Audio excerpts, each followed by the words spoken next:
The Kazakh steppe in high summer is a place of almost biblical emptiness. From the ground, it is an ocean of brittle, sun-bleached grass, stretching to a horizon that seems to curve away forever under an immense, bowl-like sky. The only sounds are the whisper of the wind and the chirrup of insects. But from 100 miles above, through the unblinking eye of a keyhole satellite, it was a chessboard. And every piece on it was a potential instrument of Armageddon. The Joint Functional Component Command for Intelligence, Surveillance, and Reconnaissance JFCCISR, at Offutt Air Force Base was the beating heart of America's strategic awareness. In a cavernous, climate-controlled room known as the Blue Cube, rows of photo interpreters sat day and night, their faces illuminated by the cool glow of light tables, scanning miles of film returned from orbit. They were the cartographers of the apocalypse. Their meticulous work focused on one singular task, mapping every Soviet ICBM silo, command bunker, and communications node. Their charts were the playing field for the end of the world. In the summer of 1978, the chessboard was considered largely complete. The Soviets had built their strategic rocket forces with a brutalist, predictable logic. Their silos were laid out in predictable fields, clusters of concrete and steel teeth sunk into the earth, each one capable of launching a multi-megaton warhead on a trajectory over the North Pole to the American heartland. One such field, designated Kansas 7, was located in a particularly desolate stretch of central Kazakhstan. It consisted of 12 R-36M missile silos, NATO designation SS-18 inches Satan, the most powerful ICBM ever built. Each silo was a fortress, a 40-meter deep shaft lined with reinforced concrete several meters thick, capped by a massive, multi-hundred-ton lid that slid aside for launch. They were impervious to anything but a direct hit from another nuclear warhead. They were permanent. They were fixtures. Analyst second-class Helen Shaw was one of the best in the Blue Cube. She had an eidetic memory for terrain and a near-supernatural ability to spot the slightest change. A new access road, freshly painted storage shed, the subtle difference in shadow that indicated a newly installed antenna. On the morning of July 14th, she was conducting a routine change detection analysis, comparing new satellite footage of Kansas 7 with the baseline imagery from 3 months prior. It was tedious, methodical work. Silo 1, no change. Silo 2, no change. She worked her way down the list, her eyes tracing the familiar, grim geometry of the field. Then she reached Silo 12. Her stylus, which had been tracing the silo's circular outline on the overlay, paused. She blinked, leaned closer, adjusting the focus of her stereoscopic viewer. The image was crystal clear, high-resolution film revealing every crack in the concrete, every blade of grass. But where the concrete of Silo 12 should have been, there was only earth. Undisturbed, seamless, sun-baked earth. System error, she muttered to herself, the standard first assumption. A film misalignment, a processing glitch. She pulled the baseline imagery. There it was. Silo 12, clear as day, a perfect arc circle set in the pale steppe. She checked the new film again. Nothing, just ground. It was as if a giant had carefully unscrewed the silo from the earth and filled the hole with a perfect plug of soil. Her heart began to hammer against her ribs. This wasn't a cover. They hadn't just put a tarp over it. They hadn't demolished it, which would have left a scar of rubble and debris visible for miles. This was erasure. A void where a fortress had once stood. She immediately flagged the image and called over her supervisor, a grizzled former U-2 pilot named Major Richard Dick Stratton. Stratton had seen everything from the Cuban Missile Crisis to the construction of the Krasnoyarsk radar. He peered into the viewer, his face a mask of professional calm, but Shaw could see the pulse quickening in his neck. "Run it again," he said, his voice low. "Check the logs. I want every pass we have over Kansas 7 for the last 6 months." Now, the result was the same. Pass after pass, Silo 12 was present. Then, on a single cloudy pass 2 weeks prior, the site was obscured. And on the next clear pass, the one on Shaw's light table, it was gone. The disappearance had happened in a window of less than 14 days. The report that went up the chain of command that day caused a quiet, controlled seismic shock. At the Pentagon, in the CIA's Langley headquarters, in the White House Situation Room, the reaction was a uniform, stunned disbelief. This wasn't just an upgrade or a modification. This was something entirely new. A missile silo is one of the most permanent structures created by man, designed to withstand the fury of a nuclear blast. It does not simply cease to exist. Washington was certain, with a cold, creeping certainty that settled in the pit of the stomach. The Soviets weren't just hiding a new weapon. They were hiding a new capability. A power that allowed them to alter the strategic landscape literally overnight. They had performed a magic trick on a continental scale, and the vanished silo was the terrifying punchline. The initial briefing in the CIA's Directorate of Science and Technology had the atmosphere of a wake. The men and women in the room were the nation's top experts on Soviet engineering, construction, and strategic weapons. They dealt in the known universe of physics and logistics. What they were looking at defied both. "Let's state the obvious," began Sam Gable, the same veteran analyst who had once hunted the Phantom transport. He was older now, his hair white, but his eyes still held that same sharp, weary light. "Missile silos do not just go missing. They are not tents you can fold up and carry away. They are geological features." He laid out the immutable facts, each one a brick in a wall of impossibility. "First, mass," Gable said, pointing to a schematic of an R36M silo. "We're looking at 15,000 tons of reinforced concrete and rebar. That's the weight of a naval destroyer buried in the ground. To remove it, you'd need to break it up. That means jackhammers, rock crushers, possibly even controlled demolitions. That activity is loud, dirty, and would take weeks. It would be visible from orbit." We saw nothing. "Second, excavation," he continued. "The spoil. Where did it go? You can't just make 40 meters of excavated earth and concrete dust disappear. You'd need a convoy of trucks, hundreds of them, running day and night for a month. We have imagery of every road leading to and from Kansas 7. There is no such convoy. No new tire tracks. No dust plumes. Nothing. Third, manpower," Gable stated, his voice rising slightly. "This isn't a job for a few guys with shovels. You'd need an entire engineering brigade. Hundreds of men. They need to be housed, fed, supplied. They generate waste. They require latrines. They need a field kitchen. There would be a temporary support camp springing up next to the silo." Again, he gestured to the blown-up satellite photos lining the walls. "Nothing. The step is empty." The room was silent. The evidence was undeniable. The silo had not been demolished in any conventional sense. It had been unmade. The CIA was now faced with the obvious, terrifying question: how do you erase a missile silo without leaving evidence? The theories put forward in the following days ranged from the plausible to the science-fictional. Had the Soviets developed a new form of chemical dissolvent that could liquefy concrete and steel, allowing the slurry to be pumped out? Was it some form of advanced, silent excavation technology using directed energy or sonic resonance? Each idea was more outlandish than the last, and each ran into the same logistical wall: the spoil. You couldn't dissolve 15,000 tons of matter into nothing. The mass had to go somewhere. It was a young geologist on loan from the U.S. Geological Survey, Dr. Lena Petrova, who noticed something everyone else had missed. While the imagery analysts had been focused on the silo itself, she had been studying the surrounding terrain, looking for any microscopic signs of stress or subsidence.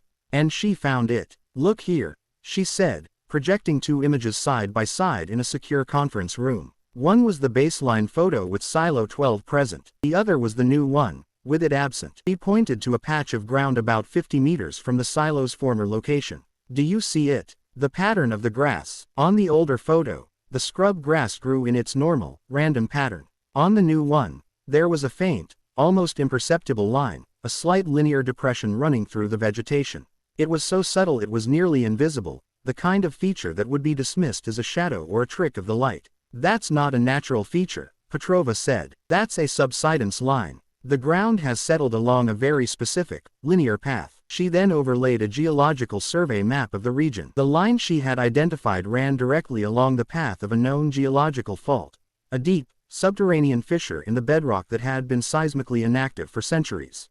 The room began to understand. The answer wasn't a new technology for demolition. It was far older, and far more frightening. "The Soviets didn't remove the silo," Petrova said, her voice hushed. "They sank it. They induced a controlled, localized subsidence. They tricked the geology into swallowing it whole. The method, once understood, was a masterpiece of brutal, cynical engineering. They hadn't fought the silo's mass. They had used it against itself." The CIA's subsequent assessment, pieced together from seismic data, hydrological reports, and the terrifying new discipline of geophysical warfare, painted a chilling picture. The Soviets had drilled deep injection wells around the silo, tapping directly into the fault line and the unstable, water-saturated strata, the aquifer, beneath it. Over a period of days or weeks, they had pumped out millions of gallons of water. They had dewatered the substrate, turning the solid earth beneath the silo's foundation into an unstable slurry. The 15,000-ton weight of the silo, once supported by the water pressure, now became its own executioner. It began to sink, slowly, inevitably, into the man-made quicksand. The concrete, under unimaginable stress, wouldn't shatter, it would be pulverized, compressed, and swallowed by the earth. The massive silo door, the launch tube, the support structures, all of it would be dragged down into the abyss. Once the silo was sufficiently submerged, they would simply stop pumping, and the earth would slowly close over it, leaving only that faint, telltale subsidence line on the surface. The answer was far more frightening than the disappearance itself. It meant the Soviets had achieved a form of environmental weaponization. They could, with terrifying precision, make the Earth itself an accomplice in their strategic deception. They could erase their own missile silos, not to disarm, but to redeploy.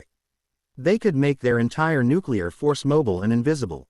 A silo field was a fixed target. A silo that could be made to vanish was a ghost. The solid ground upon which all of nuclear deterrence was built had just turned to shifting sand. The global network of seismic monitoring stations is one of the Cold War's most secretive legacies. Originally designed to detect underground nuclear tests in violation of the Partial Test Ban Treaty, this web of hypersensitive instruments, buried in deep vaults and scattered across the globe, listened to the constant, low-frequency grumble of the planet. It was a stethoscope on the Earth's crust, and it could hear a heartbeat from 1,000 miles away. One such station, operated by the U.S. Geological Survey under a veil of academic cover, was nestled in the arid mountains of northeastern Iran, a geological sweet spot for eavesdropping on Soviet Central Asia. Its data was routinely fed, via encrypted satellite link, to a joint CIA-USGS analysis center in Reston, Virginia, known informally as the Listening Room. Days after Helen Shaw's discovery in the Blue Cube, a seismic analyst in Reston named Dr. Ian Chen was running a standard algorithmic review of the raw data from the Iranian station. The computers were programmed to flag anomalies, events that didn't match the typical signature of earthquakes, mining explosions, or Soviet nuclear tests. One such anomaly, from the early hours of July 2, 1978, had been automatically tagged and filed. It was small, almost insignificant, a blip that would have been dismissed as equipment noise or a minor rockfall. But Chen was a perfectionist. He pulled the full waveform and began to clean it up, filtering out the background noise. What emerged sent a jolt of ice water down his spine. The signal was not the long, rolling wave of a tectonic shift. It was a sharp, violent, brief event. A single, brutal spike of energy followed by a rapid decay. It was the seismic fingerprint of a sudden, catastrophic collapse. A void, once held open by immense structural strength, giving way in an instant. He cross-referenced the epicenter coordinates. The computers triangulated the location with chilling precision. The signal originated from a point in the central Kazakh steppe, a location that, when Chen overlaid the classified maps from the Blue Cube, sat directly atop Silo Field Kansas 7. More specifically, it was ground zero for Silo 12. He immediately drafted a flash message, routing it directly to Sam Gable at Langley and to the Pentagon's Defense Intelligence Agency. The subject line was a masterpiece of understated alarm. Uncorrelated seismic event, Kazakh SSR, consistent with subterranean structural collapse. The reaction was immediate. Seismologists and structural engineers were roused from their beds. In a secure teleconference linking Langley, the Pentagon, and Reston, Chen presented his findings.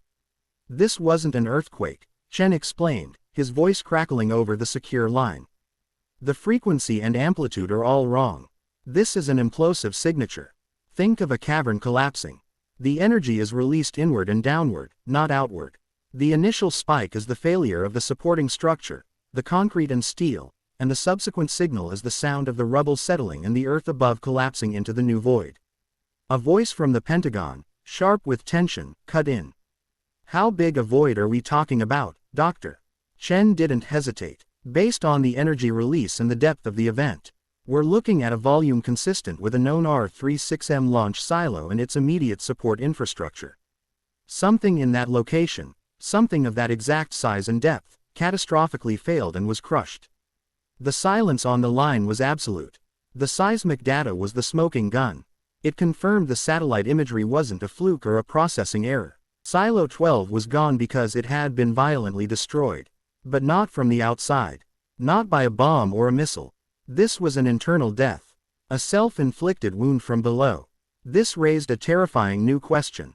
If the Soviets had simply wanted to decommission the silo, they would have done so openly, with bulldozers and demolition crews. They would have turned it into a propaganda piece about disarmament. The secrecy, the speed, the bizarre method of destruction, it all pointed to one conclusion. This was not a planned decommissioning. This was a catastrophic accident. A failure so profound, so embarrassing, and so potentially revealing of a deeper vulnerability that the Soviet High Command had chosen to literally bury the evidence. They were attempting to hide the event from the CIA, yes, but more urgently, they were hiding it from their own people, from their satellite states, and from the relentless logic of their own ideology, which could not admit to such a flaw.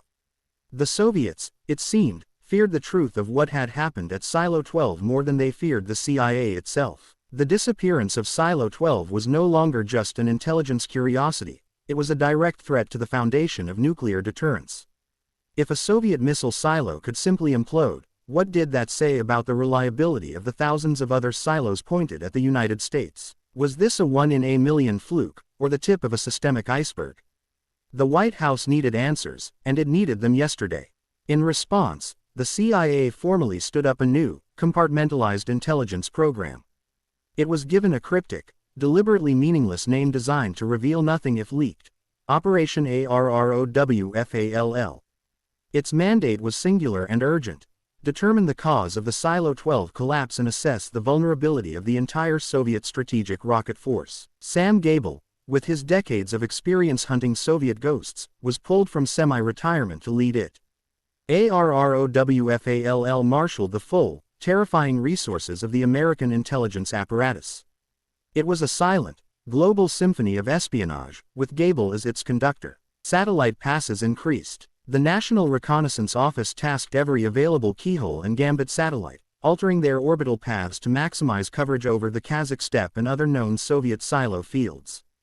They weren't just looking for more disappearing silos, they were hunting for clues. They photographed the area around Kansas 7 in infrared, looking for residual heat signatures that might indicate subterranean fire or chemical activity.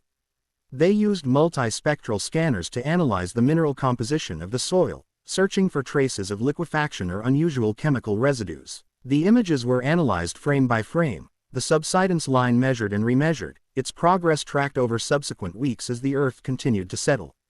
Soviet radio communications were intercepted.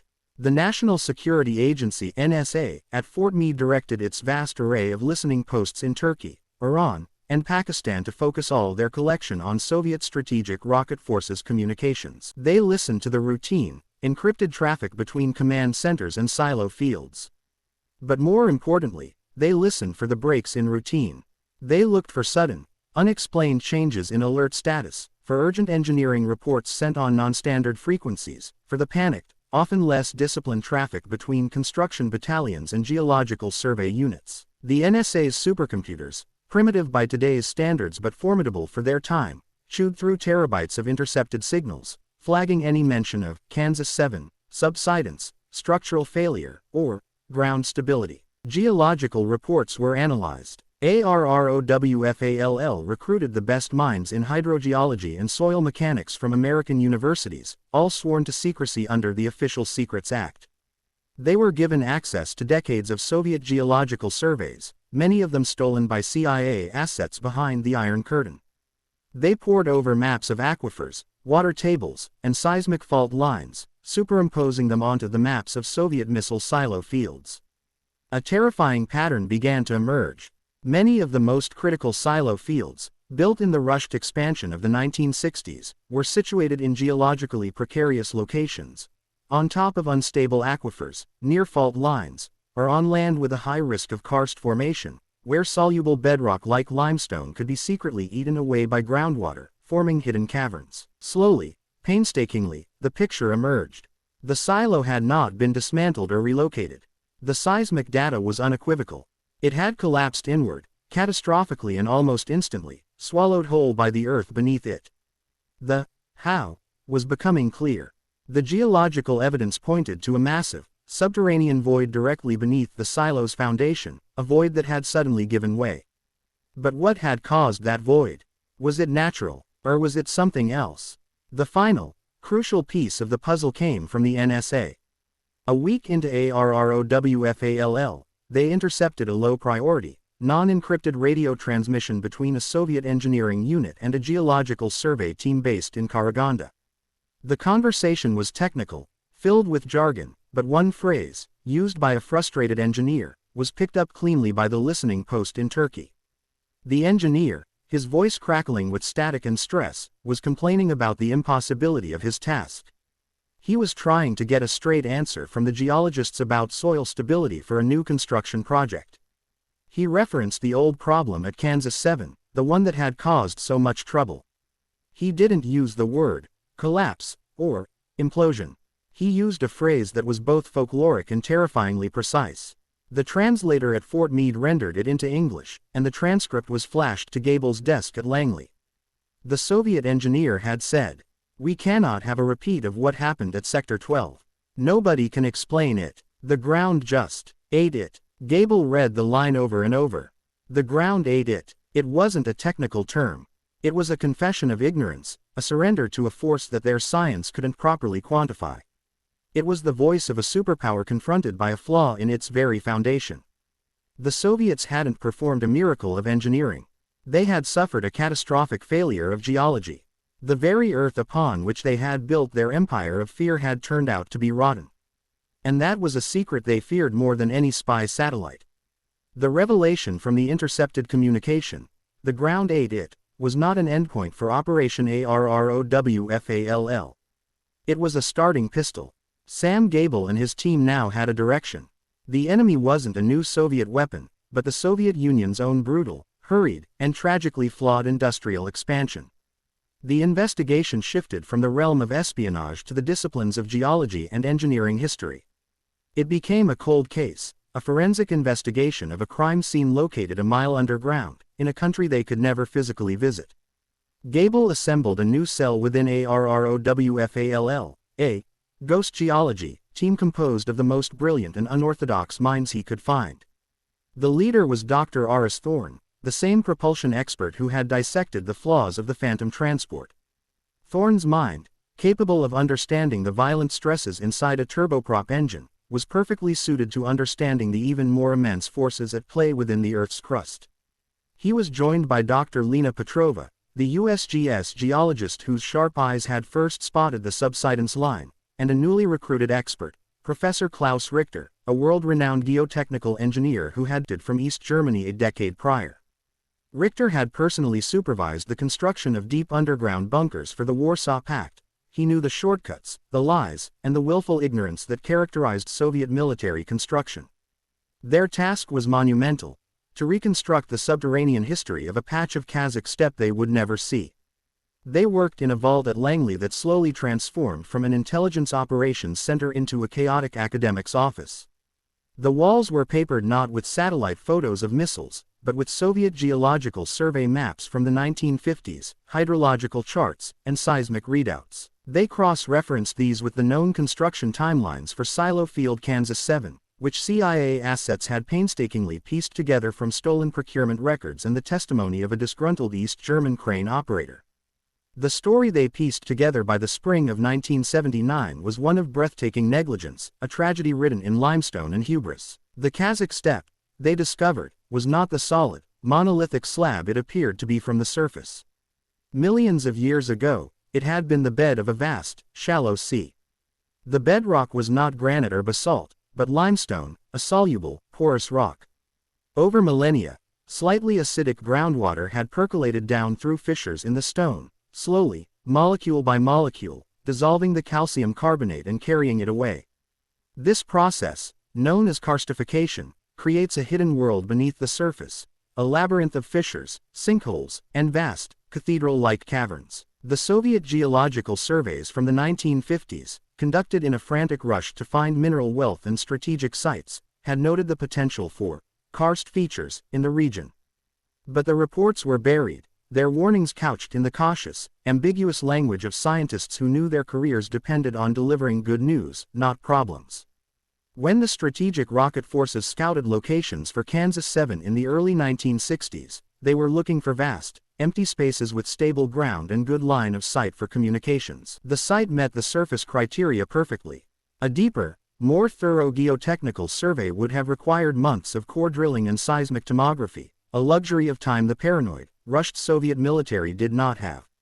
The order came down from Moscow: build. And so, Silo 12 was constructed directly over a network of massive, interconnected limestone caverns, a geological time bomb the Soviet planners either never noticed or, more chillingly, consciously ignored.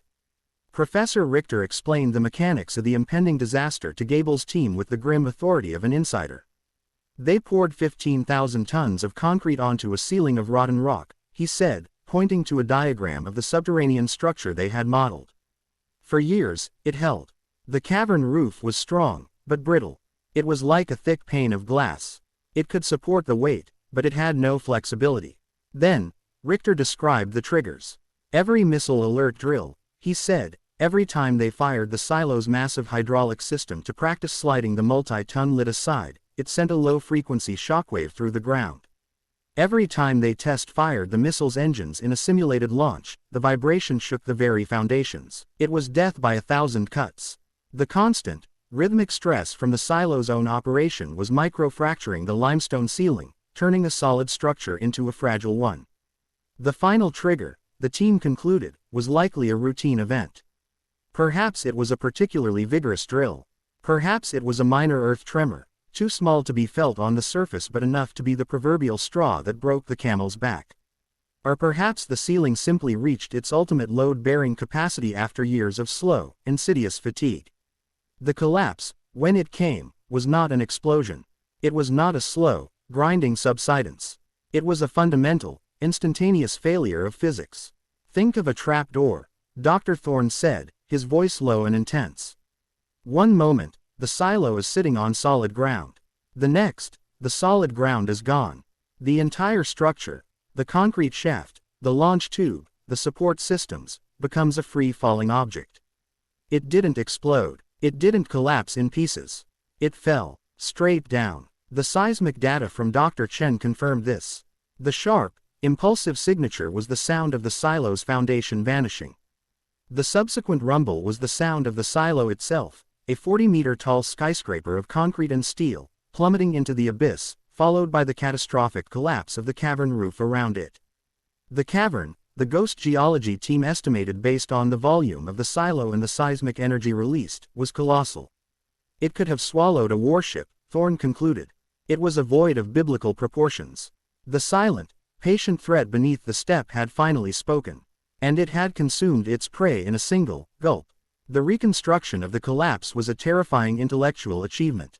But as the ARROWFALL team delved deeper, they realized the true horror of the event at Silo 12 was not the geological failure itself. It was what was inside the silo at the moment of its death. Buried within the thousands of pages of intercepted Soviet communications and the testimony of defectors was a routine maintenance log for Silo Field Kansas 7.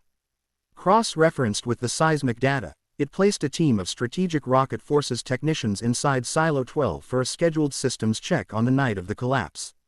They were there to calibrate the missile's gyroscopic guidance system. But more importantly, the log, and subsequent panicked signals from the Kansas 7 command bunker, confirmed that for this procedure, the missile was in what was known as a hot standby configuration. This meant that inside the silo, at the very moment the Earth opened up beneath it, sat an active R-36M, Satan, ICBM. It was the most powerful thermonuclear missile the Soviets ever built, a weapon of almost incomprehensible destructive potential. It stood over 100 feet tall, a sleek, white and red painted cylinder of death. Its warhead was a single, massive 20-megaton thermonuclear device. Dr. Thorne, whose expertise included nuclear weapon effects, was tasked with modeling the consequences of an accidental detonation.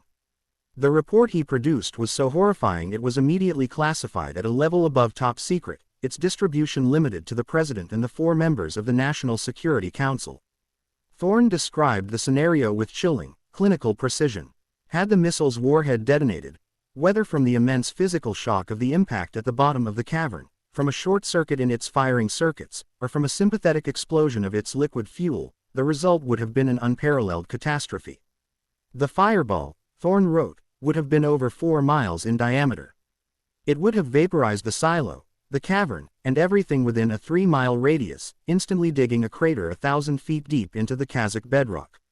The thermal pulse would have ignited everything flammable for a radius of 30 miles. Third-degree burns would have been inflicted on any unprotected person up to 50 miles away. But the destruction was only the beginning. The real threat was the fallout, Thorne's report continued. A ground-level detonation of that magnitude would have pulverized millions of tons of radioactive rock and soil, lofting it into the upper atmosphere. The prevailing winds would have carried this lethal cloud southeast, across the most densely populated regions of Central Asia. He provided the maps. A vast, irregular shape shaded in deepening hues of red swept down from Kazakhstan, across Uzbekistan, Tajikistan, Kyrgyzstan, and into northern Afghanistan and western China. This area, the report stated, representing some of the world's most productive agricultural land and home to over 20 million people, would have been rendered uninhabitable for generations. Radioactive contamination would have poisoned the water table for centuries. It would have been the worst radiological disaster in human history, eclipsing Chernobyl a decade before it happened. The men in the silo, the technicians, were vaporized in an instant, their existence erased not by a geopolitical decision, but by a geological one. The collapse itself was a swift, local tragedy. But the terrifying part wasn't the collapse. It was the razor's edge on which it had balanced. It was the realization that the Soviet nuclear arsenal, the instrument of global terror that held the world in a balance of mutually assured destruction, was not just pointed outward at its enemies. It was also pointed inward, at its own people, held in place by crumbling, rotten rock and institutional incompetence. The silo's vanishing act was not a magic trick, it was a narrowly averted self-immolation on a continental scale.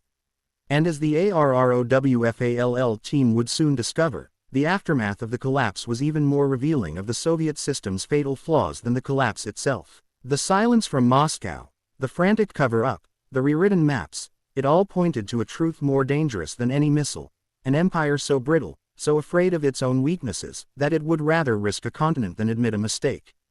The initial response from the Soviet strategic rocket forces was one of disciplined, if frantic, action. The seismic event had registered on their own monitoring stations, and the simultaneous, screeching loss of all telemetry from Silo 12 triggered a full-scale emergency.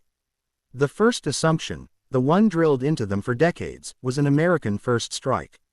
For 10 agonizing minutes, the command bunker at Kansas 7 was a maelstrom of shouted orders and flashing red lights, fingers hovering over retaliation buttons, until confirmation came from other sectors. It was an isolated event. A catastrophe, but not an attack. Then began the rescue and recovery operation, codenamed Operation Granite Shield. What they found at the site over the next 3 days would transform panic into a deep, chilling dread that would seep all the way to the Politburo in Moscow.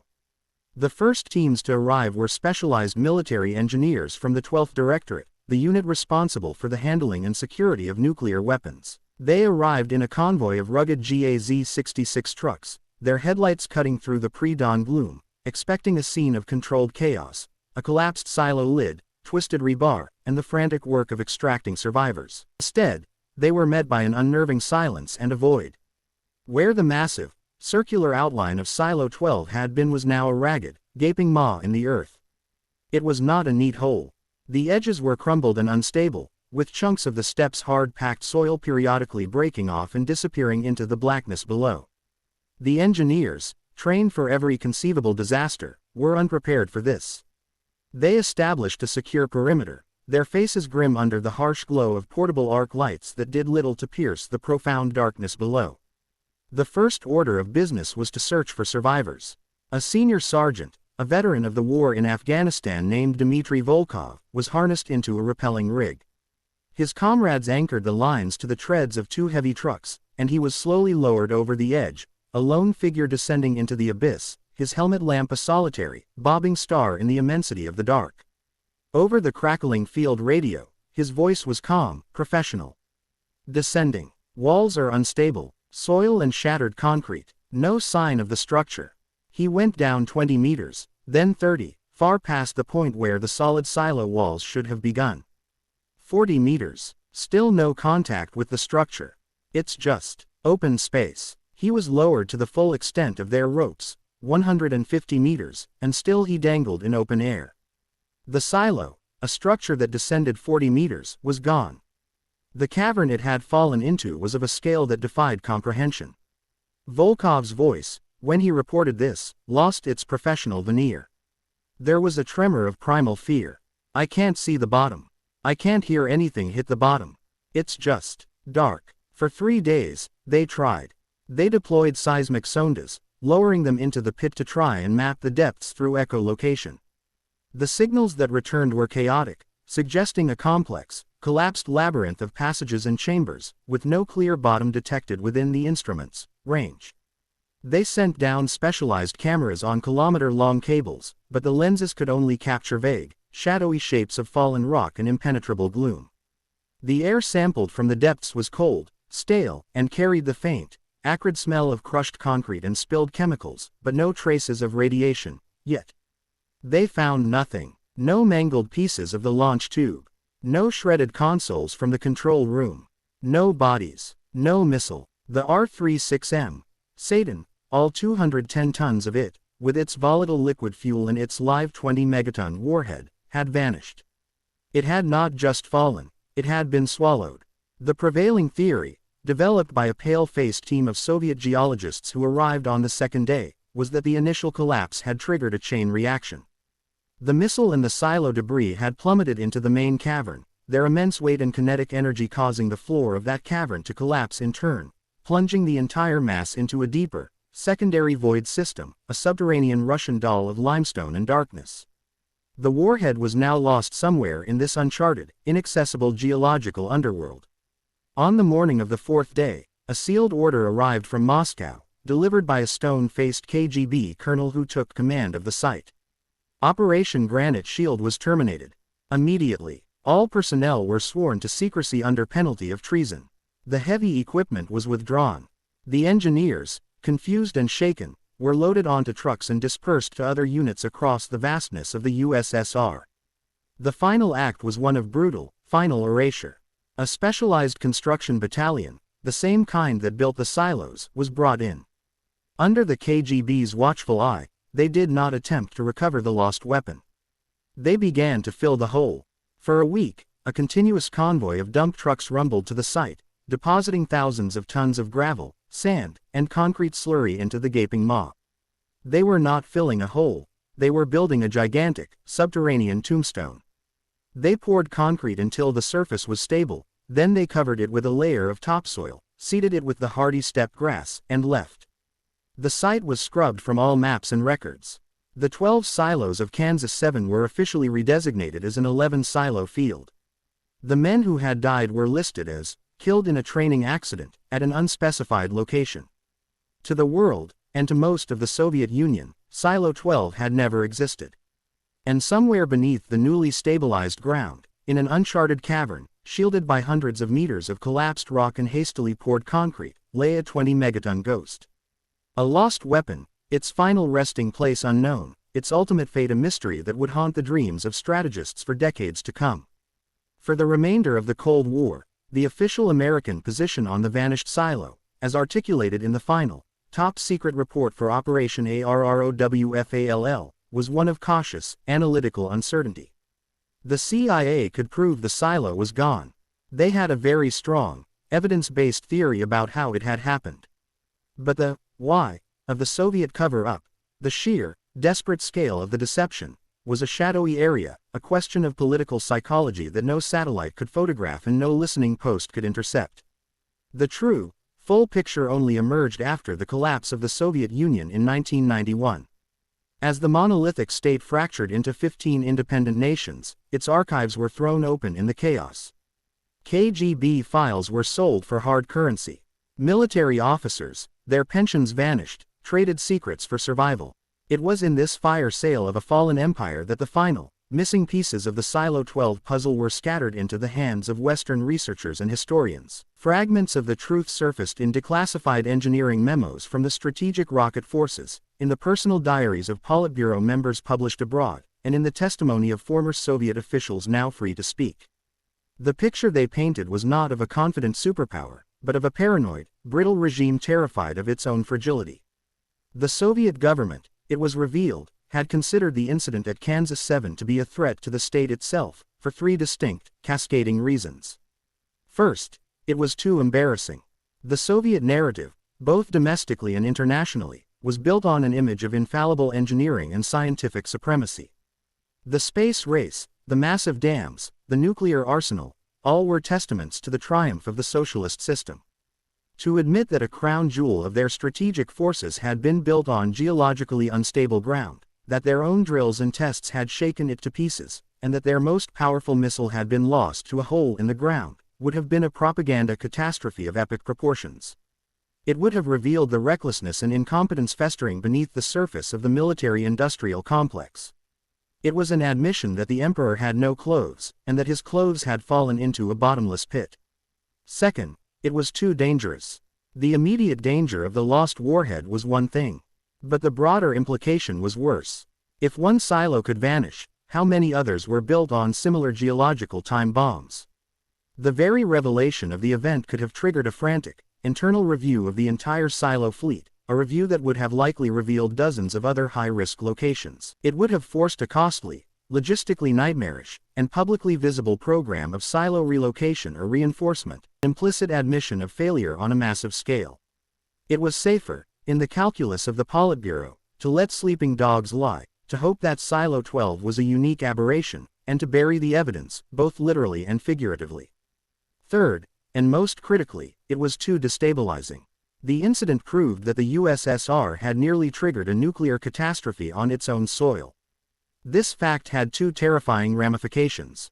Internally, if the truth had reached the Soviet people, particularly the non-Russian populations of Central Asia who would have been the primary victims of the fallout, it could have sparked unrest on an unimaginable scale.